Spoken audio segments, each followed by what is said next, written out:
Merci de rejoindre la chaîne 3, 5, 7 et plus.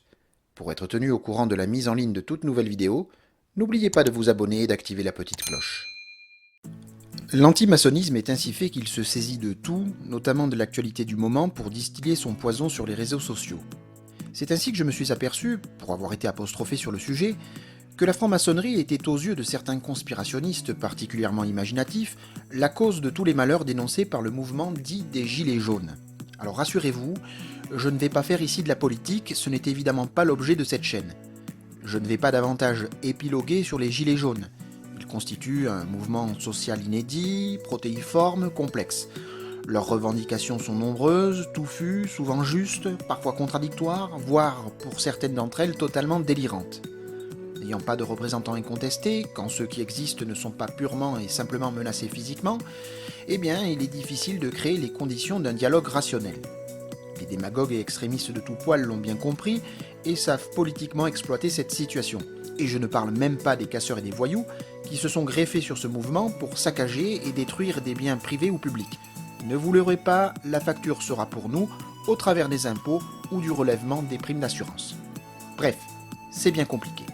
Cependant, il me semble que je manquerais à tous mes devoirs si je ne tordais pas le cou aux affirmations péremptoires des dénonciateurs du soi-disant nouvel ordre mondial, selon lesquels la franc-maçonnerie soutiendrait le capitalisme mondial en général et la politique du gouvernement en particulier. Ce genre d'accusation n'est pas nouvelle. Qu'est-ce que la maçonnerie? Des groupes d'hommes qui se sont réunis aux quatre coins de l'univers pour enserrer le monde dans un réseau aux mailles infranchissables.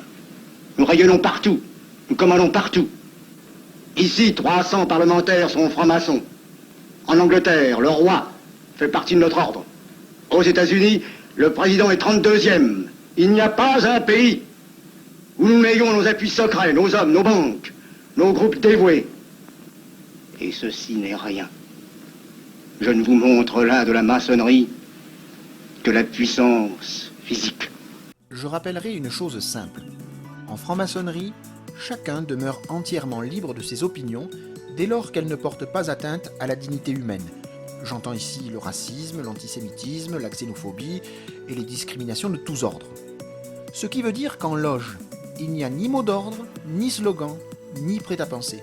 Chacun n'a droit qu'aux vérités qu'il a su découvrir par son travail personnel et par l'échange en loge. De même, chacun est libre de s'engager ou pas pour la défense de causes auxquelles il est sensible. La liberté de conscience du maçon ne se circonscrit pas non plus aux communiqués de presse d'obédience, quelle qu'elle soit. Cela vaut pour tous les sujets, qu'ils soient politiques, économiques, sociaux, philosophiques ou religieux.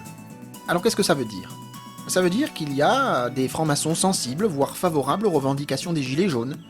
C'est ainsi le cas d'un éditorialiste d'un blog maçonnique qui a consacré un article à propos duquel je ne me prononcerai pas. D'autres le sont moins, ce qui est mon cas à titre personnel. D'autres y sont carrément hostiles, j'en connais.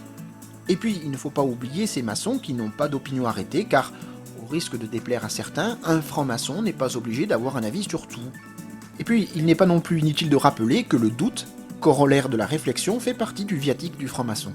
Ceci étant dit, et quelles que soient nos opinions sur cette actualité qui se déroule en ce moment sous nos yeux, et dont nul ne peut prévoir à ce jour l'issue, je crois qu'on doit pouvoir quand même s'accorder sur la défense des institutions républicaines que certains extrémistes aimeraient abattre en se prévalant de la démocratie directe et de la défiance à l'égard des corps intermédiaires, partis politiques et syndicats notamment, pour instaurer en réalité un régime autoritaire dans lequel les libertés publiques fondamentales ne seraient plus garanties.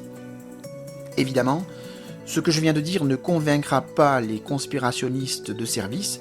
De toute façon, ce n'est pas l'objectif de cette vidéo, ce n'est pas à eux que je m'adresse, car c'est peine perdue, mais aux citoyens de bonne volonté. Bonne journée ou bonne soirée à vous.